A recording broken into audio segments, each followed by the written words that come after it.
Binayaran po ako ni Senrisa Ontiveros para mag-testify laban kay PRRD, VP Sara at kay Pastor Apollo C. Kibuloy. The man just broke his silence, claiming he was paid by Risa Hontiveros to falsely testify against the Dutertes and Quiboloy. Ako po yung witness na nakatakip yung muka, pero ngayon hindi na sapagkat nagsasabi na ako ng totoo. Sa Glory Mountain po, pag dumadating po si Kibuloy, sakay ng chopper, may dala po siyang mga malalaking bag. Laman po ay mga iba't ibang uri ng baril. Minsan po pumupunta din po doon si former President Rodrigo Duterte at former Mayor Davao Mayor Sara Duterte. At pag umaalis na po sila doon, dala na po nila yung mga bag.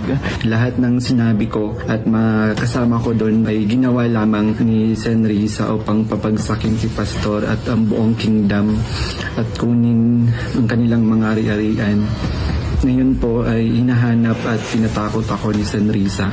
But honestly, I'm not even surprised. This isn't the first time her name's been dragged into something like this. Back in 2017, Risa was accused of kidnapping minors. Dinimanda namin si Risa dahil nanunuhol siya ng mga witnesses para mag-testify falsely. Yan ang history ni Risa Ontiveros. Baka hindi ninyo alam. Nandiyan ang kaso sa Ombudsman. Kasama rin sa reklamo ang obstruction of justice. Bukod pa rito ang kidnapping dahil sa hindi pagbabalik sa mga magulang ng isang menor de edad na witness.